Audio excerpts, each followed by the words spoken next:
Namaste and welcome, beloved mighty companions.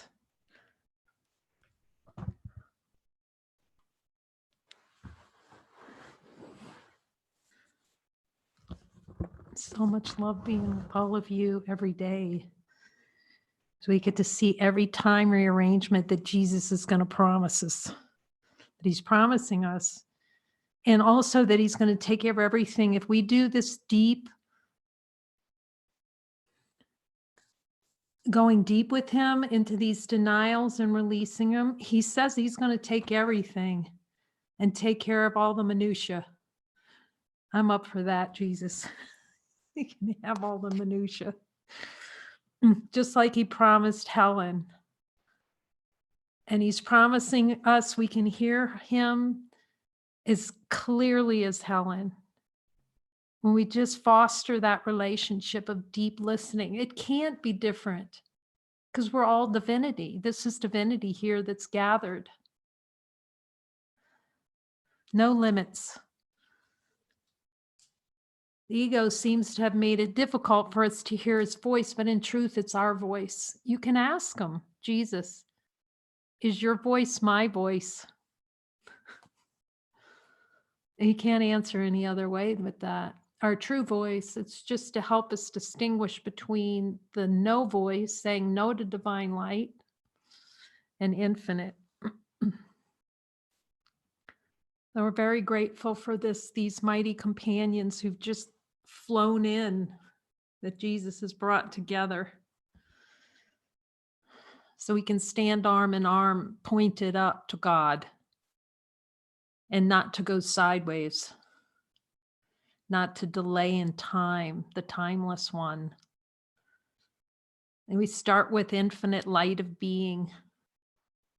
Such a good place to start. Start with identity, infinite light. And then ask Jesus, as he's promised to do, that he's in control of all the miracles. So we ask and we invite him, Jesus, will you show us which miracles to perform today and what's most helpful for healing the mind? And I was typing a little text to someone and just realizing how precious that is to get finally. For whatever reason, it was like avoided like the plague in the play of consciousness, that he's in control of the miracles. To see how powerful that is, how unsparing that is when we go to him and ask him specifically to tell us, and how much time that saves.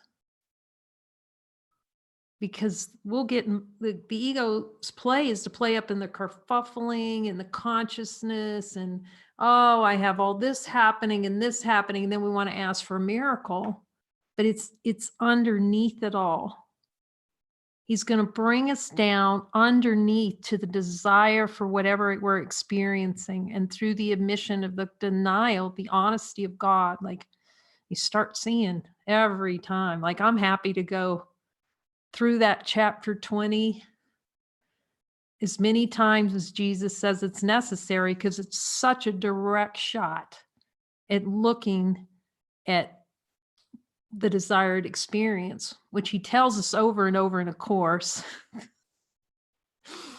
But it's so handy when you open that book and they're just sitting there, and then you start talking to Jesus about every one of those, going, oh, yep, I desire that.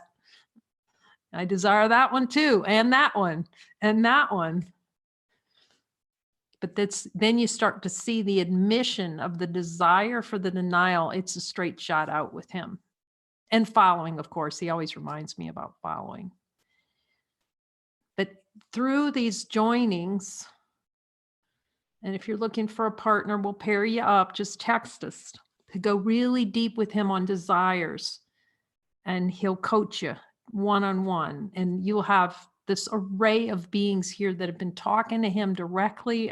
Isn't it beyond the beyond that he's fulfilling his promise with all of us to like coach, one-on-one coaching? Okay, here's what you need to look at. Here's how to look. Here's the denial. That's so powerful. It's so helpful to have the one who knows and then fulfill his promise. And our function is really to learn to listen and speak his voice through us. And then say yes when he gives us an assignment. And it's been so good to be reminded about that and really talk to him first. Just a reminder, because I see how helpful it is. Even though there were times like I didn't want to follow him, I just asked him to show me the reason or everything below the subconscious in the subconscious mind, all those hidden little don't want to follow you things. I don't trust you, whatever they are. And he's showing how gently in the videos, you'll see him gently just point out, you don't really trust me. You don't think I have your best interest at heart, which is true in most cases. And you think I'm going to make you do something you don't want to do. This is such a good one to look at. Jesus, do I have a desire below my level of awareness to feel that you're going to make me do something I don't want to do? You can ask them that.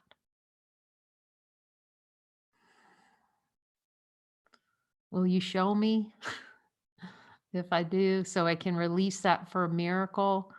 So we're saying to Jesus, think about that. To Jesus, I do not trust you. But it's okay because he doesn't get upset about it because he knows we don't trust him. But we do have to see through the lack of trust because he's just the symbol of where we're trusting ourselves. Trusting that we more than this identification with the no to God. The story of a me. So now it's like, show me, Jesus. So here we go. Continue to look at the stories. I'm just asking them. So it's so helpful. It's been so helpful to say, okay, Jesus, show me those stories. I'm just asking them, like, we like stories better than God, don't we? It's like, yep. Yes, you do. That's the whole gig, right? To like a story of a me more than God. So let's just ask him, okay, Jesus, do I like a story of a me more than I want to see that I'm God right now?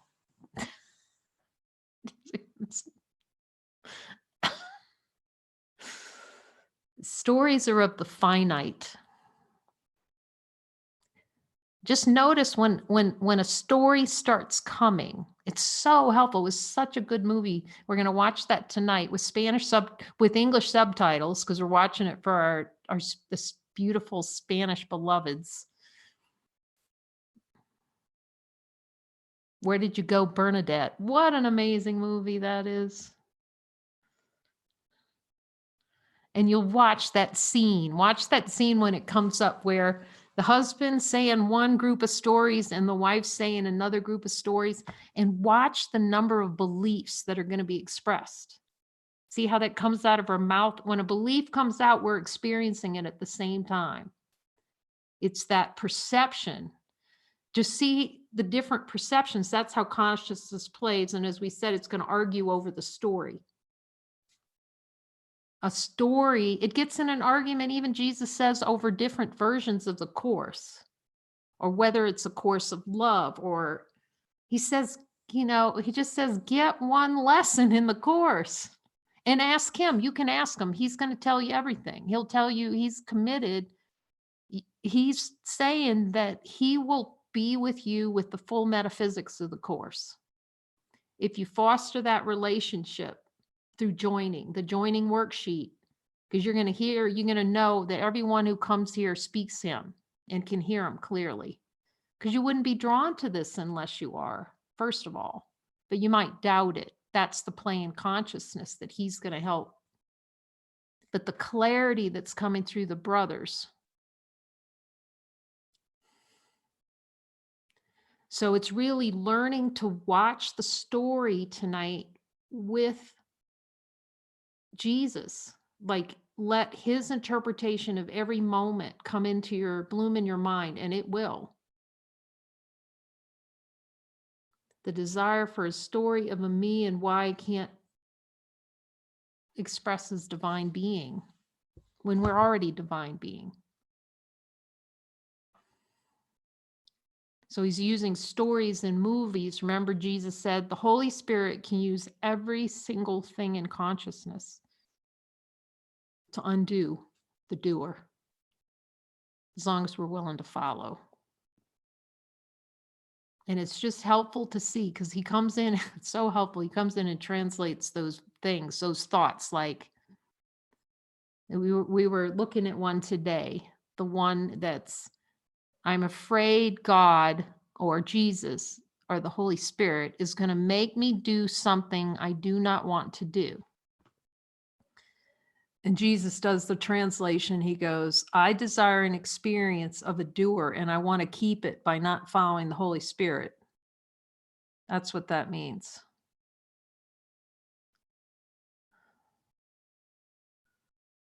See, then the ego can kind of keep that little smallness and use it as an excuse not to follow. It's a play in consciousness. You can ask Jesus, Jesus, it's saying that I'm afraid you're going to make me do something I don't want to do. Is that a play to try to keep small and avoid guidance? And the more we listen deeply to him, the more we can just hear him going, yep. Yep. Want to avoid guidance. All costs.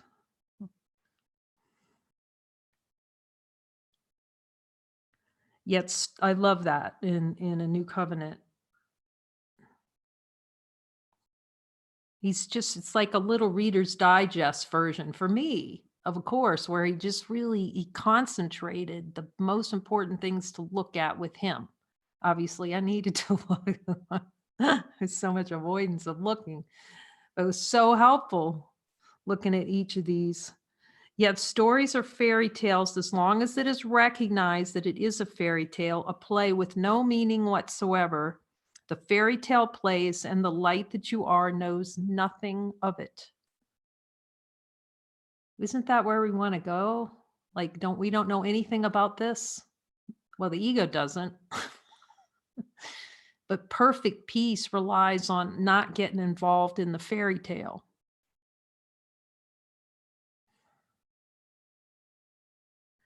This is perfect happiness. And we know that because he points to that as well in the lesson for today beautifully. A meaningless world engenders fear. You see, we want stories that engender fear. To take some object in consciousness, some appearance, words or objects, believed or objects, and then staple a meaning to them to avoid seeing that the world is meaningless. Let's just ask him, Jesus, do I desire a meaningless world? Is that a desire below my level of awareness? Do I desire a meaningless, might as well get honesty of God on this. Do I desire a meaningless world more than I desire to know myself as infinite being right now?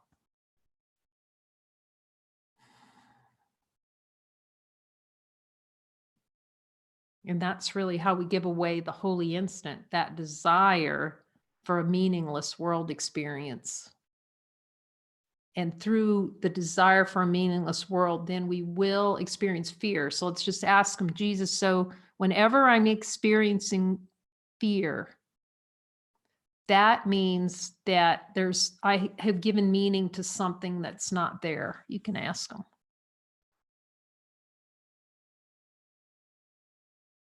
The only way fear appears is to give meaning. So it's really good to see that. that we're given the meaning, and consciousness is playing to give meaning to everything for the roller coaster ride of fear. So it's helpful to remember when if doesn't have to rise, or ask Jesus, are we more powerful than fear? And hear his answer. Yes, we're infinite beings that don't know what fear is. In truth, Jesus, in honesty of God, do I know what fear is? See, it's a concept. It's a little idea. It's we put a concept on something, and then we experience it. We perceive fear. But is it true? In the light of divinity, is it true that that fear is true? It's a sensation. Does that make a sensation? Is sensation true? That's a good question for Jesus. Like, is it true? Does the light know what insensations are? Light has no idea. It's a story. So we come back to the story chapter. Here he goes. The fairy tale plays, and the light that you are knows nothing of it. The cluelessness, not knowing anything, what anything's for, as he's teaching us. This is perfect happiness.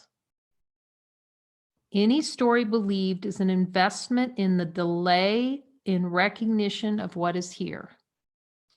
You can ask him, Jesus. So any story that I believe, because belief, remember, beliefs limit love. They're a desire to, that's what meaning is. Meaning, I give everything I see, all the meaning to me is to staple a belief, which is a limitation. And then out of beliefs arise perception of limitation. Any story believed is an investment in delay in recognition of what is here. It is all a story about an argument with yourself. And this is a good one to really have a deep talk, because as soon as that's fully accepted, that's the key, the full acceptance of the argument with myself. And we don't know how deep that is until Jesus takes us into the basement. That's what he's teaching me, till he takes me to all the desires for the argument that are buried. It's like, really, Jesus? Like, yeah, look again, you know. It's a story about an argument with yourself. So just if there's only one, who are we arguing with? So it's, again, it's those little paper tigers, and we fold ideas and we fight with ideas through storylines. Again, another good example coming up tonight in the story. You'll see she's hilarious. There's just a hilarious scene where she's just talking about all the horrible things that are going to happen when she goes to Antarctica. It's the best, but it's to see the storyline, the outpicturing, the way the ego outpictures through beliefs to a future, to pretend there's a future where something kind of hell's going to happen, but we're in hell now. It's the desire for the experience of hell right now that consciousness maps out to pretend like there's a future out there where hell's going to be. And then if we do something, we can avoid that future hell. And see the trick. Ask Jesus, is that a trick in consciousness? Am I falling for that one? Less and less the more we ask Jesus. It is all a story about an argument with yourself, because there is only one, and thus no other to have an argument with. Really helpful. Thank you for reminding.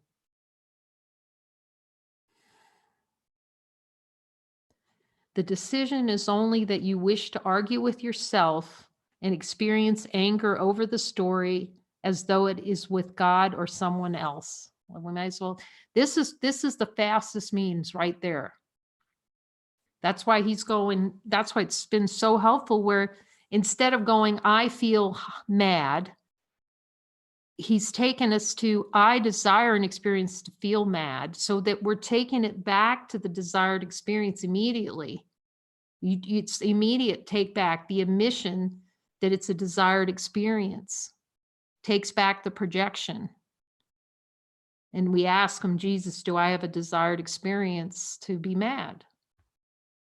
It kind of cuts off the energy a bit there because, you can see that it's generated. It's a miscreation. The story of a brother not being awake is only a doubt thought about yourself.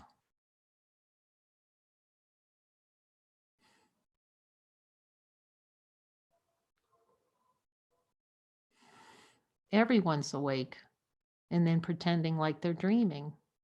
Can only be that way. There's only one. So there's no one sleeping and no one dreaming, because that would be two.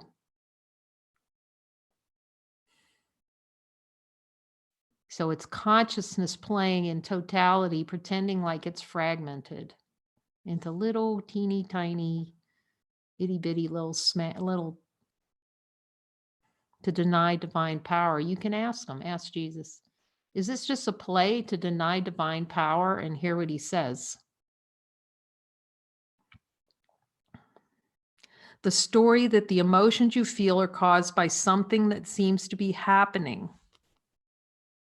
Jesus, do I have a belief that emotions are caused by something that seemed to be happening? That's the play. Without desire, there are no emotions. They have to be desired. You can ask Jesus that. Jesus, can there be emotions without desire for them? And the ego is going to interpret that. Oh, that's scary. I don't have emotions. What are you taking away from me? No, he's saying supreme happiness doesn't know what emotions are. You can ask him, Jesus, does supreme happiness know what emotions are? No. It doesn't judge emotions. But you can just ask what function emotions have for a supreme being that's supremely happy. Remember, he said the only emotions are love or fear. And actually, love points beyond emotions, but there's no way to talk about that.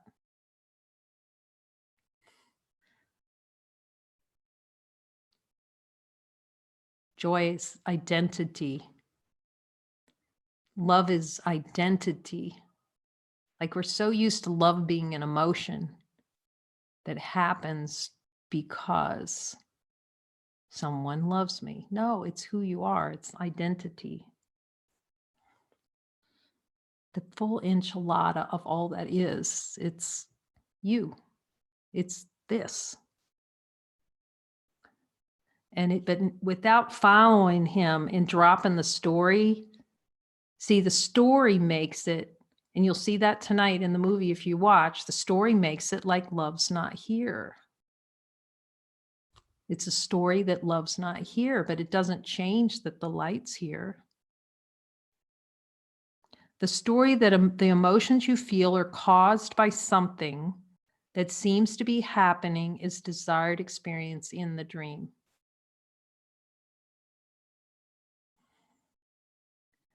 Nothing appearing in consciousness is true. Let's ask him, Jesus, is anything appearing in consciousness true? You hear his answer, because we can all hear it. Consciousness is not true.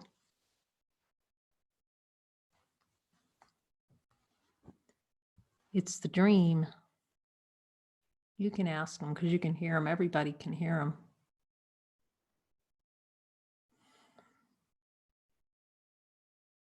Thoughts, feelings, and emotions are all part of the changing. You can let's just ask him, Jesus, are thoughts, feelings, emotions part of the changing? And see that the light, infinite light of being is unchanging, doesn't know what changes. Can we find a change in the holy instant? An infinite light of being? while the unchanging nature of being is untouched, is the light untouched. So we just do the light test. Can any thought, feeling, or emotion last in the light of infinite being? It's impossible. So we can see immediately that it can't, that the light doesn't even know what an emotion is. True identity. Your function is to recognize this, that you, as divine being, remain untouched by anything that seems to move or change. It's like, Jesus, is that all you're pointing to? Is that it? That's the whole enchilada? Your function is completion. Remember, he says that in a course. The function, our function, however you want to put it, there's no words for it, is completion. So if you notice as light and get more and more familiar with the light, notice that the light never feels incomplete. Does the light ever feel incomplete? So it's just finally admitting that the light is already here. And then look with him at all the little pockets and pieces and parts in the fragmentation of consciousness that are going, no, I don't want to be what I already am. Love, your natural inheritance, is unchanging, unmoving, unmanifest. Yet the moving expresses within you without changing. You can just ask him, Jesus, is consciousness inside of me or outside of me?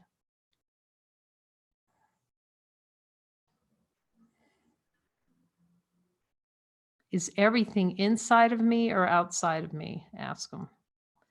The same answer every time. It's inside. It can't be outside. Thoughts leave not their source.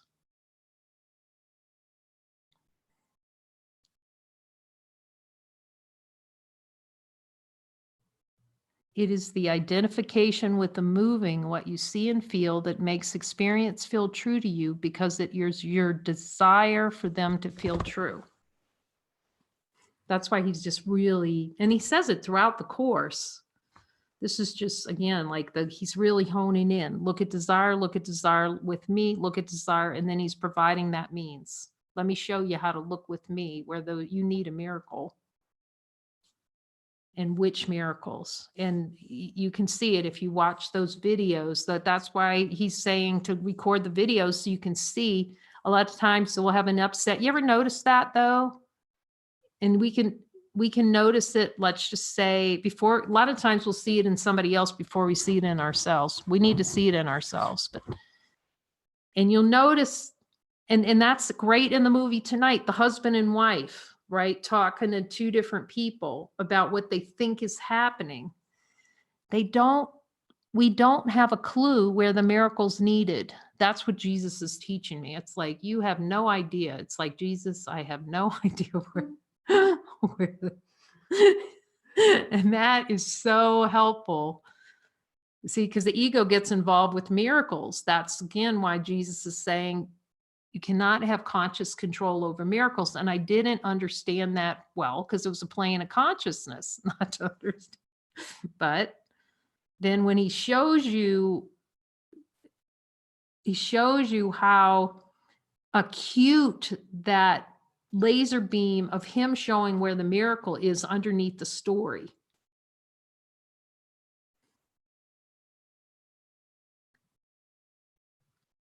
And you can start to see it in these movies.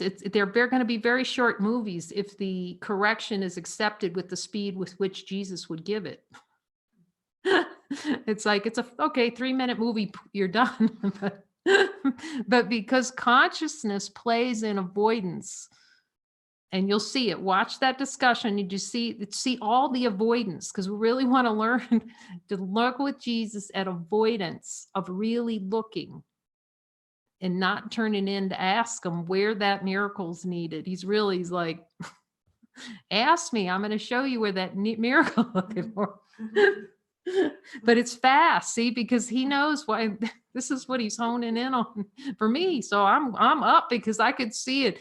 Man, the number of times I've laughed about this and everybody's laughing in these joinings, it's hilarious. The number of times you're looking at those desires going, oh, I want that and I want it. And I think it was Elaine who said, I just want to rolling around in it like a pig in mud. It's like, but that's the honesty of God. Like, I want this so much more than God. But if we don't admit that, we're hanging out in the play of death.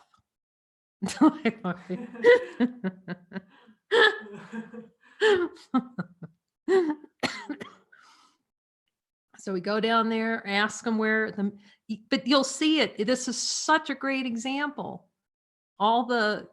What's happening, I'm never upset for the reason that I think. Because Jesus has to show us why we're even upset. We don't even know. That's why we have to go to him for everything. Ask him, Jesus, do I really need to go to you for everything? And why consciousness is a play to avoid Jesus like a plague, to ask himself. Because it wants to keep the storyline. You can ask him, Jesus, so if I'm not asking you everything, does that mean I really, really want the little story of a me?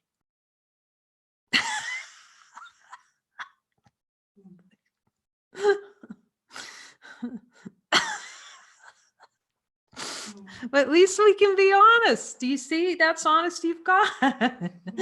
Then we get the more he takes you down there, the experience here, and you can see it reflected out. The more he takes you down, the more you want to go because you see what the little story is down there. As we said, you get down there, you just see the little devil down there wanting to play so bad.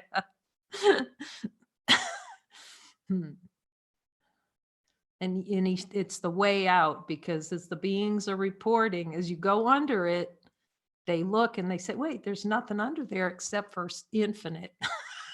It's like, but if we're fighting them all the time, we're never going to look down there and see beneath the story is nothing. I give everything I see all the meaning it has for me. A meaningless world engenders fear.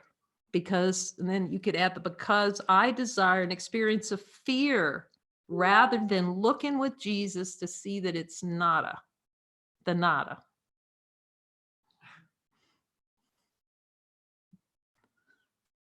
But that's the God lane right there, admitting it. And that's where we're coming together in chapter 20. All right, Jesus, you're right on that desire. You're right on that desire. Yep. So they can be cleared through miracles.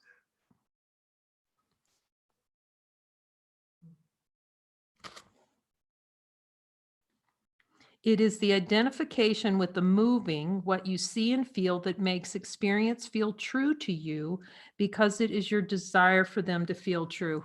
This is so much happiness. It's just can't even be spoken about. Like at first it's not happy.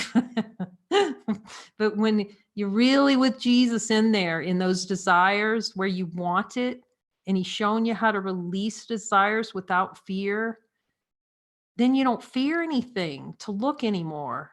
It's like breaking through that no. It's like it goes to yes, I'm going to look. Yes, it's a lot of yeses for these desires. But you'll see it's a straight shot, because every time those desires are released, the happiness gets more and more. You'll see how we were clogged up like a drain. As we said, miracle constipation. It is. You're going to see. He'll tell you.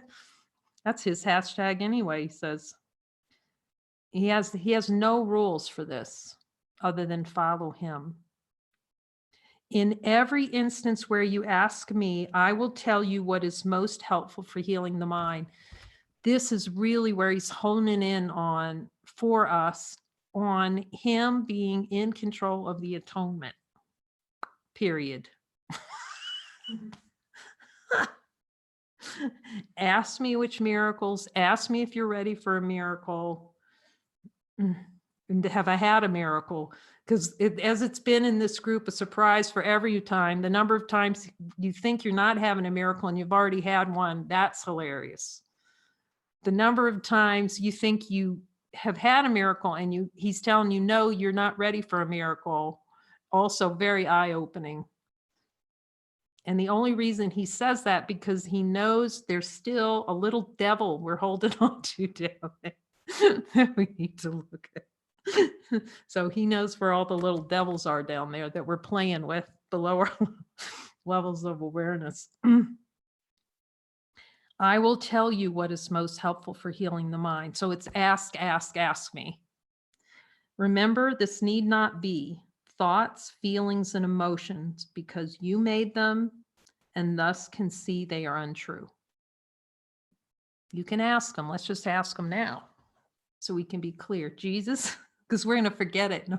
That's another thing. He'll tell you things, you forget it in the next 3 seconds, but that's okay. As everyone's saying, we're so glad we can come together. He can remind us. Jesus, do I have the power right now to see that thoughts, feelings, and emotions are not true?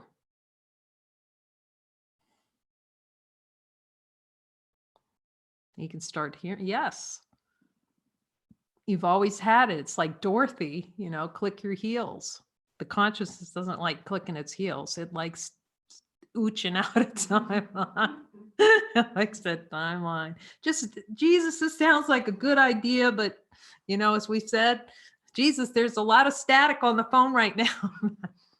I'm not hearing you so well.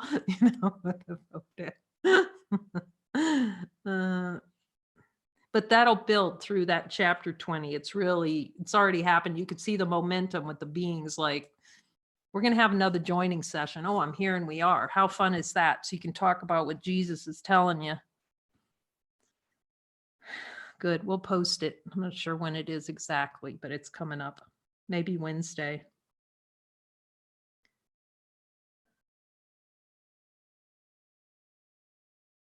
You have merely to notice when you're not at peace and ask with willingness to be shown. This is so helpful. First of all, what's really helpful is seeing how much we do not want to be shown, which he's going to show when you go down to desire. It's like, I don't want to see it. I don't want to see it. But at least that's honest. At least we're really getting into the I don't want to see that I'm light. And the number of times you'll be saying to yourself, I do not want to see that I'm light whatsoever. That's what you're going to find out down there. It's like, I don't want to be light under any circumstances. Oh my gosh. And start seeing the myriad of ways we're booting the light out of awareness.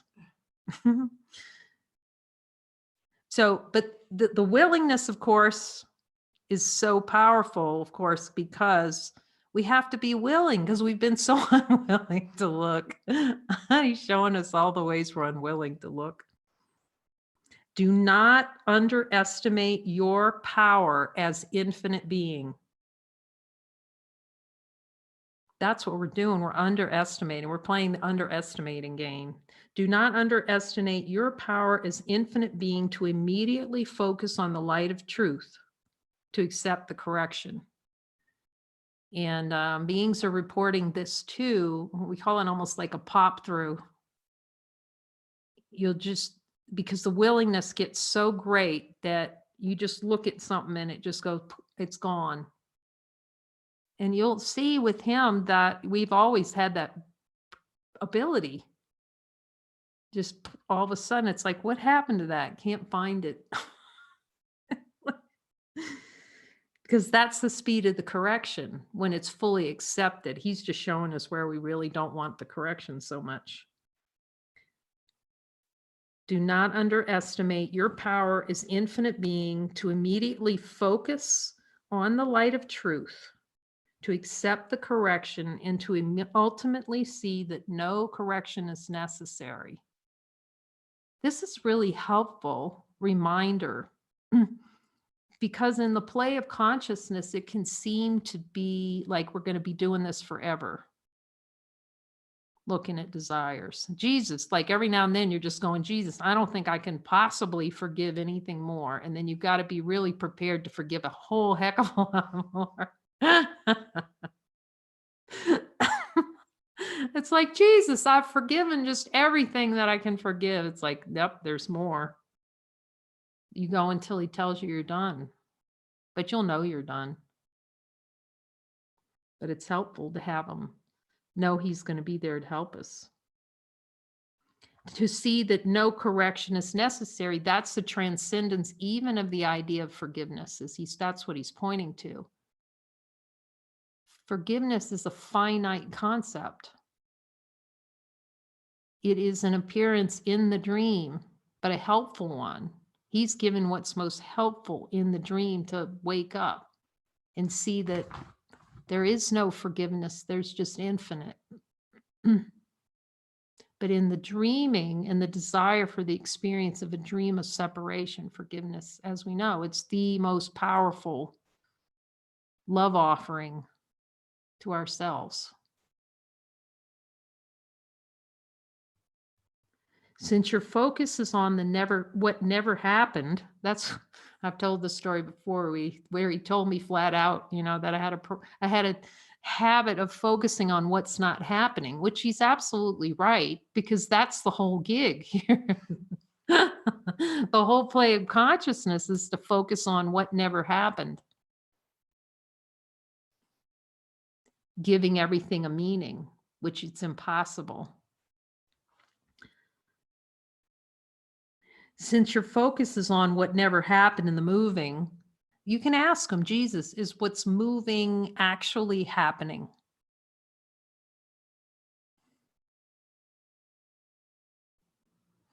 It can't be happening.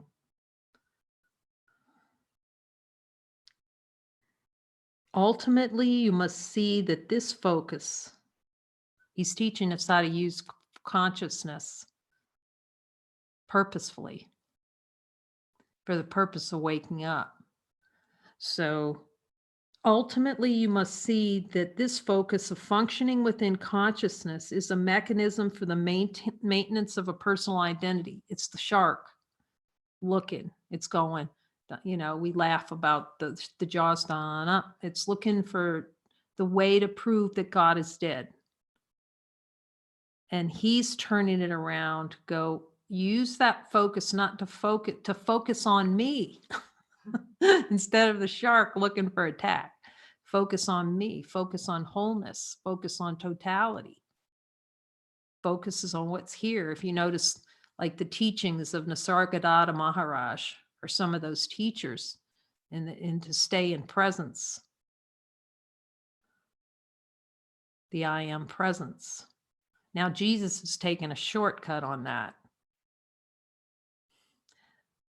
He's going directly. He's going light and no to light. But the I am presence can be a means of ceasing to focus on the untrue. He's just saying, see that you're light, learn to notice that you're infinite light. Lesson 44, lesson 189, get familiar, because that's revelatory. That's where revelatory experience comes. In just sitting as light and just contemplating light.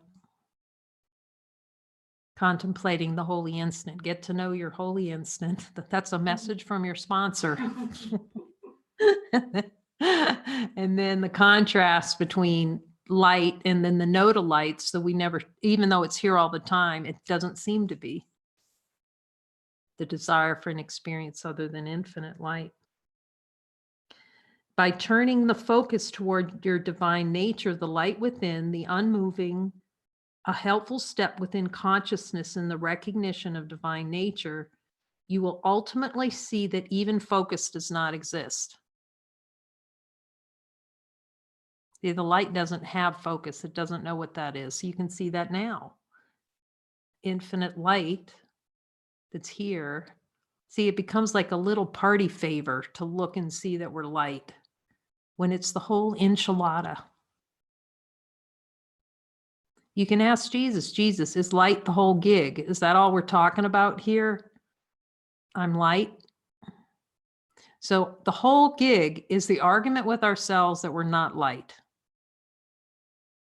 And trying to argue with Jesus. He's trying to say, you're light. And we're having a big fat argument with him going, I am not light, Jesus, under any circumstance. Love has no thoughts, feelings, or emotions. Your true nature, love is. Thank you, Jesus, for reminding us to start with the light of divine being. And then to ask them, okay, now that I see that there's light here, why does it seem to come and go? And we've talked about that, how you go to satsang, and there are many beautiful masters. I love Muji, and I spent a lot of time with Muji. It was helpful to learn lesson 44 and 189 very well. And for revelatory experience, the revelation that the light is here and it's unchanging. The peace that Jesus is providing for speed is the nodalite part. Because even it's not difficult to see that light's here. It's always here. As we said, you can't run from it. It's going to follow you everywhere you go. It's the nodalite that Jesus is really showing. It's essential for supreme happiness. You can be happy sometimes, but to be the hashtag supreme happiness that he's promising, all those desires below the level of awareness, the closets have to be cleaned.